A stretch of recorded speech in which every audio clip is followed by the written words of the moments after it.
하나님 말씀 디모데전서 4장 6절에서 13절 말씀 보겠습니다. 신약성경 디모데전서 4장 6절에서 13절 이 말씀은 하나님께서 우리에게 주신 말씀입니다. 네가 이것으로 형제를 깨우치면 그리스도 예수의 좋은 일꾼이 되어 믿음의 말씀과 내가 따르는 좋은 교훈으로 양육을 받으리라. 망령되고 허탄한 신화를 버리고 경건에 이르도록 내 자신을 연단하라. 육체의 연단은 약간의 유익이 있으나 경건은 범사에 유익하니 금생과 내생의 약속이 있느니라. 미쁘다 이 말이여 모든 사람들이 받을 만하도다. 이를 위하여 우리가 수고하고 힘쓰는 것은 우리 소망을 살아계신 하나님께 두미니 곧 모든 사람 특히 믿는 자들의 구주시라. 너는 이것들을 명하고 가르치라. 누구든지 내 연소함을 업신여기지 못하게 하고 오직 말과 행실과 사랑과 믿음과 정절에 있어서 믿는 자에게 본이 되어 내가 이를 때까지 읽는 것과 권하는 것과 가르치는 것에 전념하라. 아멘. 주여 감사합니다. 오늘 저희 교회가 청년 주일을 지금 지내고 있습니다. 하나님의 지금을 사는 청년이라는 말씀을 여러분과 함께 청년들과 함께 우리 모두 다 청년이었고 또 사실은 현재는 여기 한 60이 안 되신 분들은 현재의 나이로는 사실 청년 시기를 사는 것도 마찬가지죠. 어쨌든 우리 교회 청년들 아기 때부터 이렇게 컸고 사실 우리 서울제일교회 저와 여러분이 함께 꾸며가는 이 교회는 참 조심스럽지만 기적 같은 교회입니다. 제가 어디 가서 무슨 말하면 제가 말도 좀 많은 편이지만 교회 얘기를 이렇게 하면 거짓말이라는 소리를 많이 듣습니다.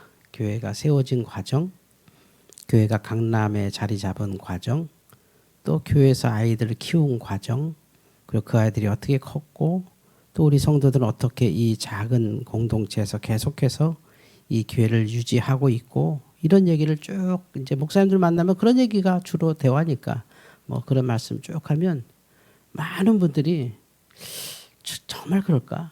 이렇게 거짓말이지. 저 중에 한 70%는 거짓말일 거야.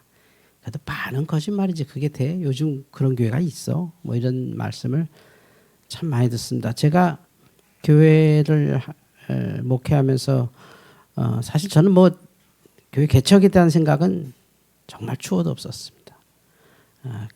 개척한다 이러면 정말 뭐 사탄아 물러가라.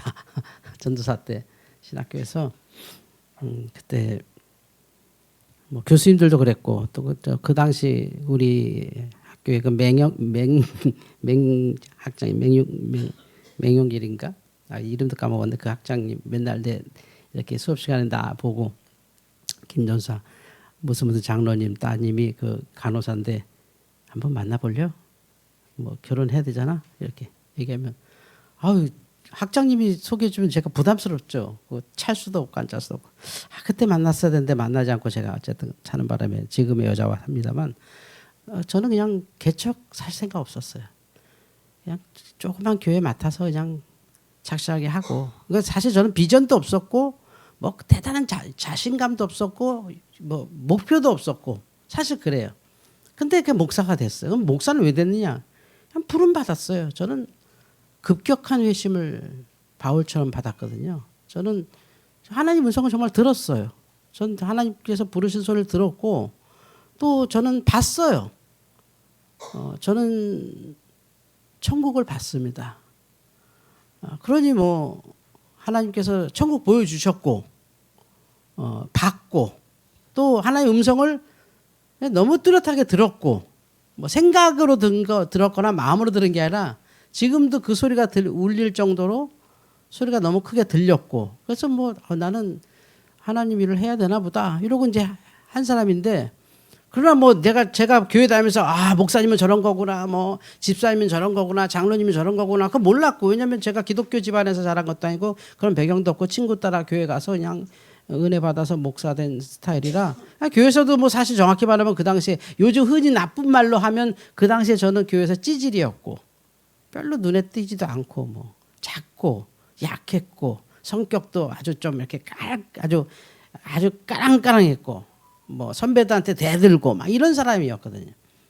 그러니까 뭐 혼나기도 많이 혼나고 못한 돌이 정 맞는다고 별로 남들 좋아하지도 않고 뭐 그랬던 사람이어서 목사 돼서도 그냥 조그만 교회 맡겨주시면 하고, 또 아니면 뭐 그 당시에 전 이제 신학교 들어가면서 희한하더라고요. 신학교 입학하면서부터 제 인생에서 두뇌가 터졌다고 할까?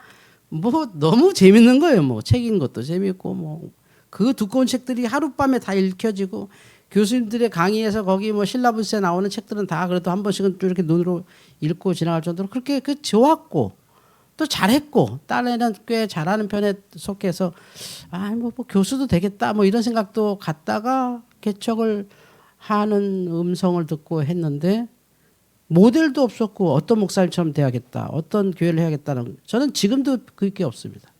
저는 여러분이 저랑 뭐 오래 목회하신 분들은 한 30년 지금 우리 교회 다니시는 분도 계시겠지만, 제가 비전을 얘기하던가요? 우리 교회가 뭐 하자, 좀 비전이 없어요. 그냥 교회 맡아서 하는 거지 비전이 어디 있어요. 그냥 교회지 뭐. 교회 하나님께서 내게 주신 말씀, 그저 성령으로 통해서 늘 주시는 말씀 어떻게 하면 성경대로 전하려고 나름대로 애썼고, 그래서 그냥 그 음성에 익숙해서 그냥 목회 초기에는 1년에 반 6개월이 아니야 한 8개월 정도, 8개월 우리 애들 아기 때 한 8개월은 그냥 강대상에서 살았죠. 제가 집에 가본 적이 없죠. 밥 먹고 씻으러는 집에 갔지만 자러 간 적은 없습니다. 항상 여기서 기도하고 뭐. 그게 목사가 그래야 되지 않나? 이러고 그냥 살았다가 어떻게 됐는데 기적같이 교회가 일어나고 그렇게 돼서 교회가 됐습니다. 그래서 뭐 그럼 교회는 어떻게 해야 된다? 지금 전 미래의 교회가 어떻게 된다? 뭐 앞으로 우리 교회는 어떻게 가야 된다? 저 없습니다. 하나님께서 하시겠지 뭐. 저야 뭐 내일이라도 부르시면 끝나는 사람이고, 또 다음 목사님을 위해서 그건 준비할 것 같아요. 다음 목사님을 위해서는 준비해야겠죠. 다음 목사님은 좀 정말 목회 잘할 수 있도록, 이렇게 걱정 없이 목회에 전념할 수 있도록, 말씀과 기도에 전무할 수 있도록 좀 해야겠다. 그런 생각은 사실 그건 제 책임이니까 그건 있지만, 뭐 교회가 이래야 된다 저래야 된다 없습니다. 그래서 간혹 사람들이 목사님은 비전이 뭐예요? 그런 사람들이 있어요. 없다 그럽니다. 비전 없습니다. 종이 무슨 비전이 있습니까? 주인이 계시겠지. 주인께서는 비전을 갖고 계실 거예요. 주님은 우리 교회에 어떤 비전 갖고 계시다고 저는 믿습니다. 주님은 여러분에게 비전을 갖고 분명히 품고 계실 거예요. 근데 저는 없습니다. 저의 비전은 없습니다. 심지어 저의 목표도 없습니다. 우리 교회는 뭐 몇 년도까지 뭐 할 거고 몇 년도까지 뭐 할 거고 그런 거 없습니다. 그렇게 되지도 않겠지만 그렇게 될 생각도 없고 그냥 합니다. 그래서 오늘 말씀도 저는 우리 교회가 하나님께 제대로 교회가 된다면 다음에도 교회로 남겠죠. 그러나 우리 교회가 성경적으로 제대로 말씀 안에 제대로 안 쓰면 다음에는 교회가 없어지겠죠. 그게 잘못된 것도 아니라고 생각합니다. 왜냐하면 우리가 날마다 성경을 읽을 때, 신약 성경을 읽으면 초대교회 얘기를 읽잖아요. 초대교회. 예수님의 생애와 초대교회 아닙니까? 초대교회 얘기를 늘 하는데 그 초대교회들이 지금 어디 있습니까? 없잖아요. 그럼 제가 누누이 얘기하지만 교회는 없어질 수 있는 공동체입니다. 사람이 죽는 것처럼 교회도 죽어요. 하나님이 죽는 거 아니죠. 믿음이 죽는 것도 아니고 기독교가 죽는 것도 아니에요. 가정의 달 제가 늘 얘기했지만 교회는 하나님이 창조한 것도 아니에요. 그냥 사람들이 필요해서 만든 거지. 그냥 교회라고 부른 거지. 하나님은 가정은 창조하셨어요. 가정은 아담과 하와를 통해서 생육하고 번성하여 땅에 충만하라고 하는 창조물로 가정을 만드셨어요. 가정은 창조예요. 창조. 교회와 국가, 사회는 그냥 그 후에 발생한 거잖아요. 그래서 오늘 제가 찾은 말씀이 디모데전서 말씀입니다. 제가 엊그제 우리 그 아들이 결혼한 그 우리 예비 며느리, 이제 며느리죠 사실은. 우리 며느리의 부모님, 저희들이 뭐 흔히 얘기하는 사돈이라고 하시잖아요. 사돈 어르신들 두 분을 뵙고 이제 상견례라고 하는 자리를 갔다가 와서 이제 뭐 좀 불편한 모든 이제 과정은 거의 이제 끝나가는 것 같습니다. 근데 이제 그 얘기하면서 서로 이제 덕담을 나누잖아요. 아유 뭐 이렇게 아이들을 잘 키우셨습니다. 어쩜 이렇게 따님을 잘 낳으셨고 잘 키우셨습니다. 막 얘기하다가 공통점을 하나 막 밝게 그분들 그 우리 며느님이죠. 며느님의 부모님과 저희들 우리 부부의 공통점은 아빠와 아빠의 나이가 같고 엄마와 엄마의 나이가 같다. 그래서 그게 좀 같고 또 비슷한 게 둘 다 젊어서 학교에서 만나서 결혼해서 산다. 요거 이제 거의 비슷하더라고요. 그리고 이제 그 아빠랑 얘기해 보니까 자라난 환경이 저랑 다르지만 그 문화는 똑같더라고요. 신앙 기독교 문화. 뭐 문학의 밤 얘기했더니 깜짝 놀라서 자기도 뭐 한때 날렸던 교회 오빠였다고 막 이렇게 그런 건 좀 아는데 결정적으로 제가 깜짝 놀란 게 있습니다. 오늘 제가 차 타고 오면서 되겠지만 그 우리 며느리 이름이 그 제가 우리 하람이 처음에 이름 져줄 때 임신해서 이렇게 초음파 찍으니까 이렇게 감자 덩어리 같은 게 하나 있더라고요. 딱 감자야 감자. 그래서 우리가 감자야 제 태명이 감자입니다. 감자야 감자. 진주는 태명이 진주였습니다. 태명이 진주인데 진주가 된 거고. 그러니까 그 우리 주하는 태명이 돼지였고 그런데 어쨌든 감자야 감자 이랬는데 태어났는데 신기한 거예요.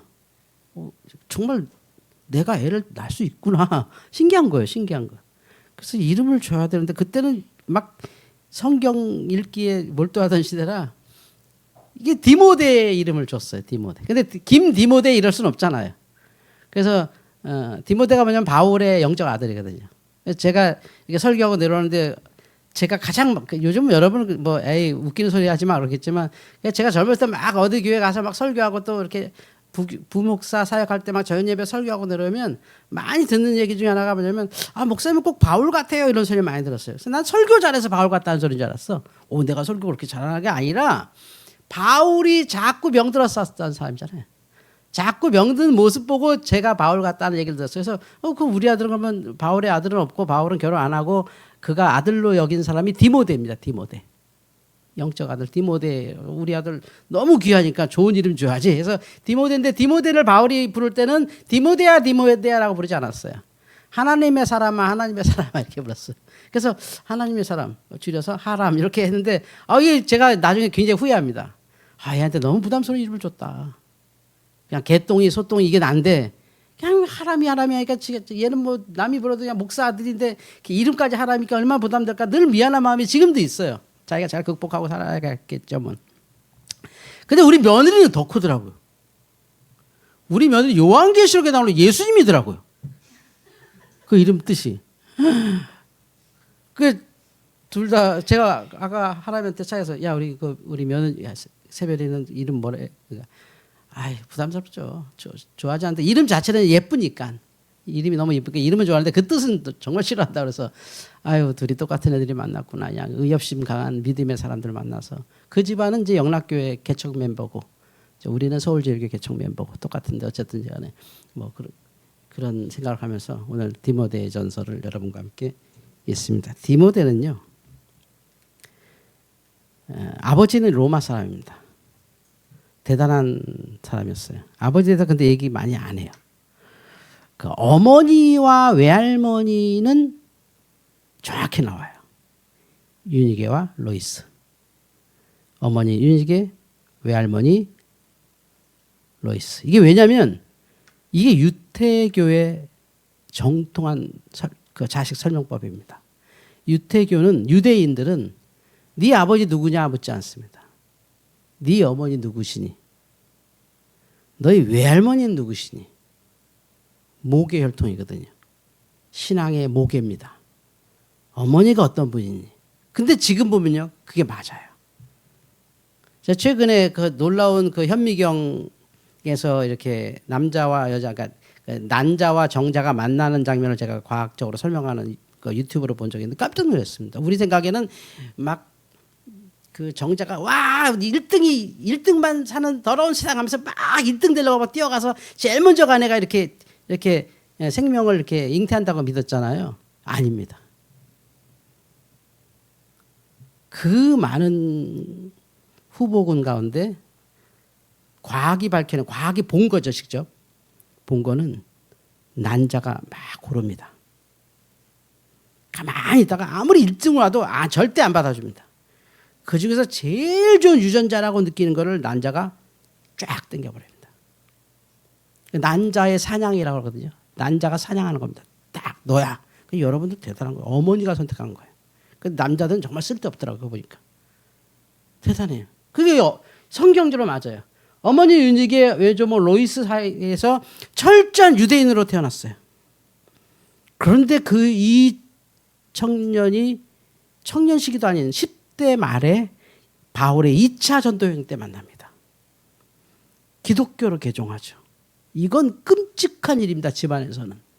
기독교인이 나오다니. 우리 여러분은 자연스럽게 어머니 윤희계 외조모 로이스 하니까 믿음의 집안이다 이렇게 받아들이게 당연히 우리 기독교 생각하지만 저건 유대교예요. 유대교.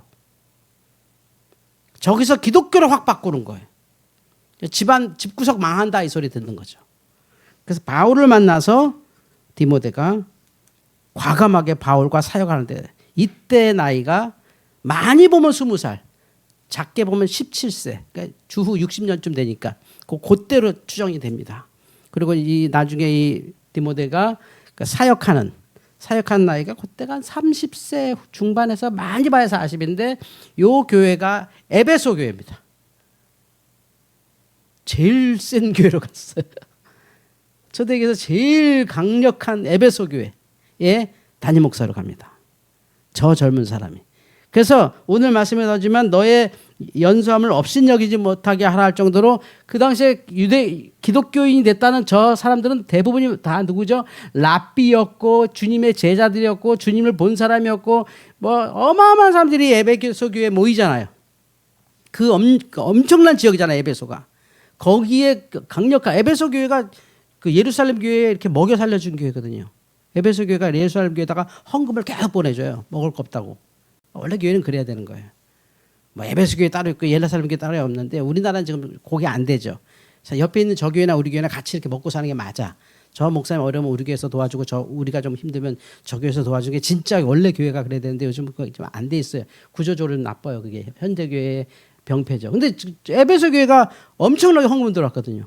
그래서 에베소 교회가 이렇게 예루살렘 교회에다가 그 연보 모아서 재정 지원 엄청 했어요. 그 돈 갖고 간 사람이 바울이에요. 그러니까 디모데가 목회 잘해서 바울 심부름 시킨 거예요. 놀랍죠. 영적 아버지를.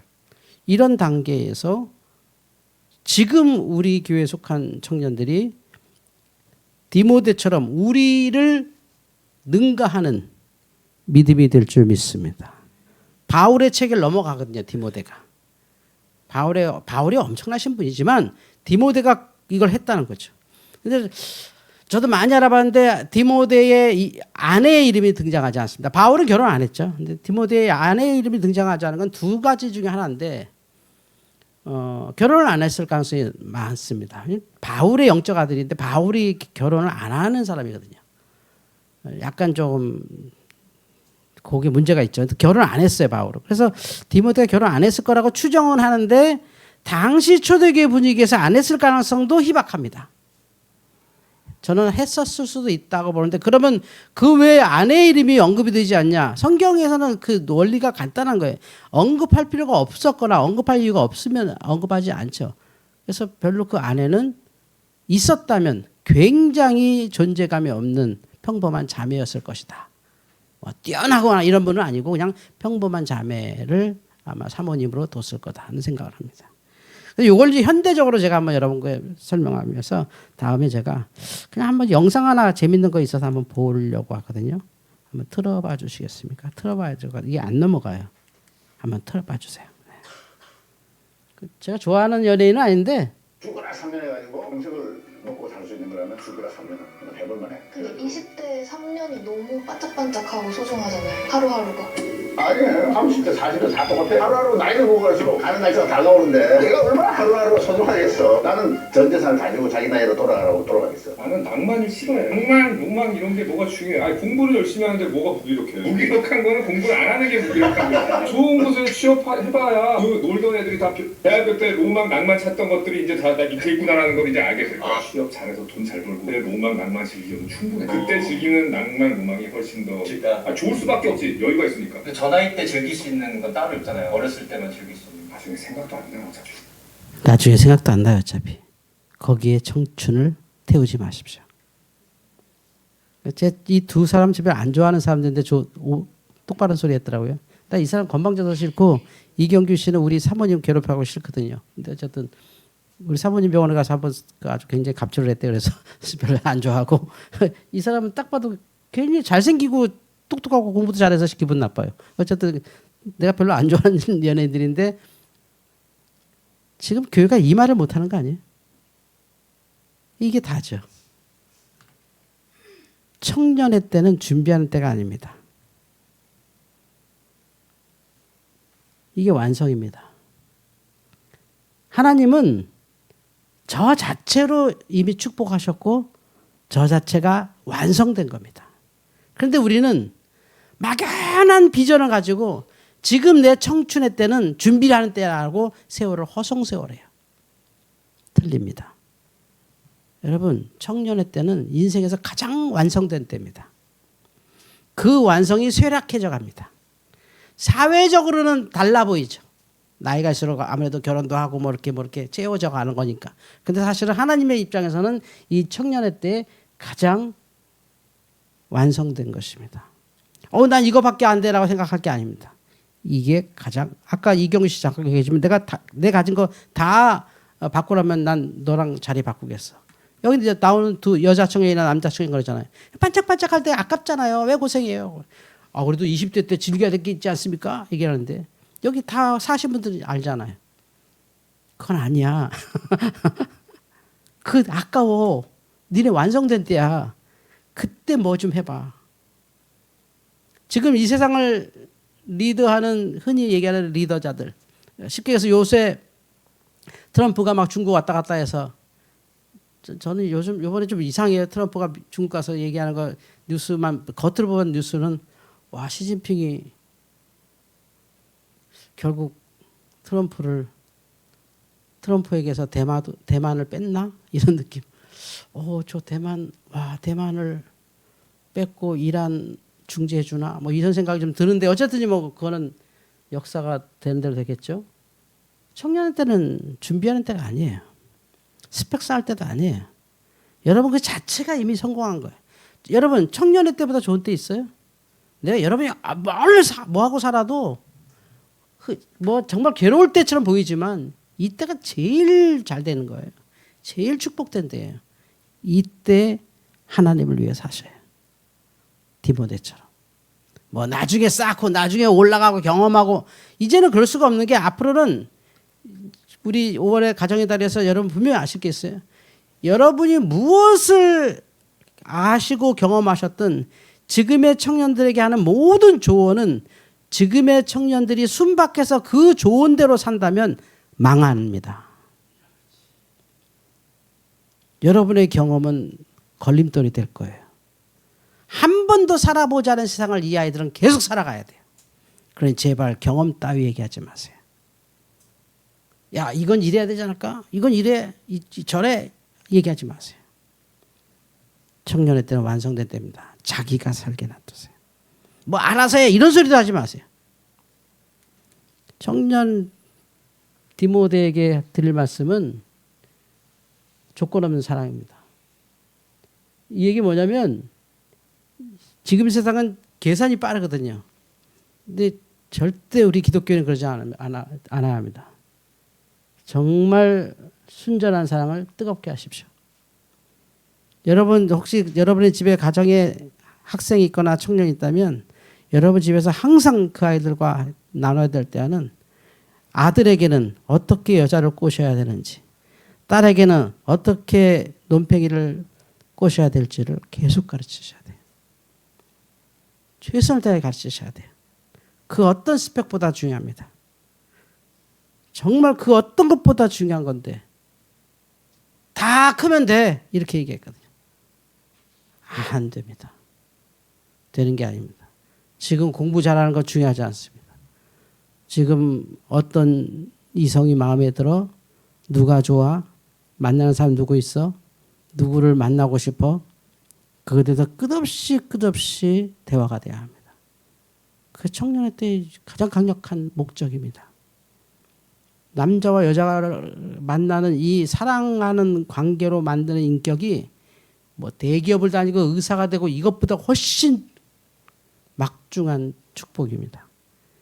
이걸 제가 그 박정희 대통령 좋아하는 사람인데 박정희 대통령 모르셨겠지만 박정희 대통령께서 잘못한 거 그 당시엔 그럴 수밖에 없었다고 치지만 잘못한 건 딱 하나입니다. 산하 제한. 절대 안 되거든요. 인구를 조절하는 것은 하나님께서 그냥 징계하시는 방법이지 인간이 먹을 거 적으니 입을 줄이자. 차라리 일손을 많게 해서 먹을 걸 더 만드는 게 빠르지. 우리가 70년대 그거 하는 바람에 예비군 훈련장만 가면 그냥 조퇴시켜줄 테니까는 그 수술 받을 사람하고 다 나와서 수술 받고 그 사무실에서 그냥 간호사들이 그 위생적인 장소에서 그냥 그 훈련 덜 받고 그냥 뭐 빵 우유 준다고 눕혀놓고 다 쫌매버리고 그것도 제대로 안 해갖고 나중에 풀렸는데 모르고 그냥 임신하니까 막 마누라 두드려 패고 나는 수술했는데 너 어디 가서 바람 폈냐고 막 여자 막 학대하고 그러니 너무 많았죠 우리나라에. 이 작은 나라에 사람이라도 없으면 어떻게 살려고요. 그래서 이 뜨겁게 사랑하는 것은 부끄러운 일도 아니고 자연적인 일도 아니고 이건 디모데가 했던 바울이 디모데에게 말했던 하나님의 말씀입니다. 당연한 얘기 하나만 하고 마칠게요. 믿음은 여러분께서 찾으셔야 합니다. 목사님한테 배우는 것도 아니고 장로님 보고 배우는 것도 아니고 믿음은 여러분 스스로가 하나님을 받아들이는 그 순간 그 거룩한 하나님은 여러분의 하나님이 됩니다. 아무리 우린 이렇게 모태신앙이었고 내가 자식을 위해서 기도 많이 했으니까 지가 믿음을 가지고 살겠지 절대 그렇지 않거든요. 교회 다녔던 애들이 더 신천지에 많이 빠집니다. 이건 SBS에서 직접 조사한 건데요. 신천지에 빠진 청년들 가운데 다시 돌아오는 청년을 찾아봅니다. 청년들. 신천지에 갔다가 빠졌는데 다시 돌아오는 청년들은 대부분이 교회를 다녀본 적이 없는 청년들. 교회를 다닌 적이 없는데 교회 가서 친구 잘못 사귀어갖고 대학 가서 친구 잘못 사귀었다가 꼬임에 빠져서 신천지에 들어갔다가 이건 아닌데 하는 청년들은 돌아 나왔습니다. 근데 어렸을 때부터 교회 다니고 청년 때까지 교회 다니다가 대학 가서 신천지에 빠진 청년은 지금 제가 알기로 딱 2명 돌아왔습니다. 수만 명이 갔거든요. 수만 명. 신천지에 우리 기독교인이 지금 수만 명이고 그중에 수천 명은 현재 일반 교회 다니면서 신천지 다니고 있거든요. 한 10% 정도는 일반 교회 현재 있습니다. 그래서 어느 순간 되면 되죠. 엊그제 슬픈 문자를 하나 받았는데 제가 너무 좋아하던 친구 목사님 한 분 계세요. 아주 그냥 강직한 목사님이. 그분이 저한테 문자를 길게 보내요. 근데 무슨 말인가. 근데 약간 느낌이 이상해요. 그래서 답장으로 인사가 깁니다. 왜 그러세요? 했더니 목사님은 신천지를 어떻게 생각하세요? 그래서 제가 이렇게 답했습니다. 목사님 신천지지? 그랬더니 네 그러더라고요. 그래서 내가 이제 이단 사회비 이당 상담사 된 게 이제 우리 노회 소문 났잖아요. 그러니까 이제 저한테 한번 찔러본 거예요. 목사님은 신천지에 대해서 어떻게 생각하냐 해서 목사님 신천지예요? 그랬더니 네 그러더라고요. 그래서 제가 차단 딱 했습니다. 바로 노회에다 신고했어요. 누구도 목사 신천지입니다. 고발해버렸어요. 안 돼요. 그렇게 시작한 사람도. 설득할 수 없어요. 잘라야지. 하나님을 신뢰하기로 결정하는 스스로가 될 때 교회는 청년들로 가득 찹니다. 그런데 자꾸 청년을 훈련시키려고 할 때 가르치려고 할 때 청년들은 교회를 떠납니다. 제가 제일 못하는 것 중에 하나지만 우리 애들한테 뭐 말하고 싶을 때 좀 참으십시오. 그 틀린 말입니다. 나는 맞죠. 나는 그렇게 살아봤으니까. 내 경험이 틀리다는 게 아니라 아이들에겐 절대 안 되는 소리입니다. 말도 안 됩니다. 네가 알아서 네가 살아야 돼. 내 경험은 도움이 안 돼. 네가 알아서 네가 살아. 난 모르겠어. 하나님도 난 이렇게 만났는데 그건 내가 만난 하나님이고 너가 한번 만나봐. 네가 정말 알아봐. 네가 하나님을 선택하면 그 됐고 안 그러면 나도 방법이 없어. 여러분 구원은 유전되지 않습니다. 착각하지 마세요. 천국은 유전되는 게 아니에요. 오직 예수입니다. 이게 뭐예요?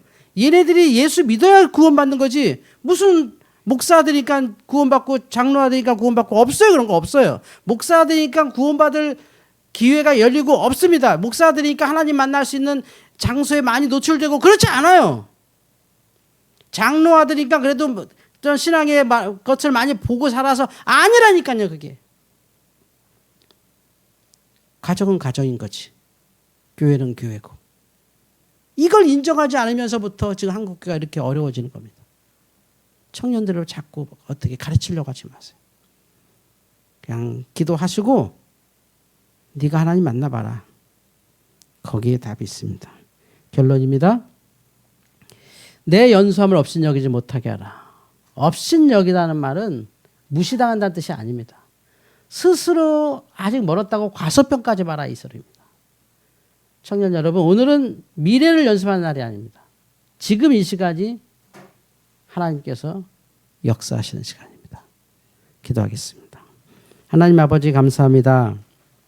청년 주일 우리 청년들에게 하고 싶은 말을 많이 참을 수밖에 없는 시대가 되었습니다.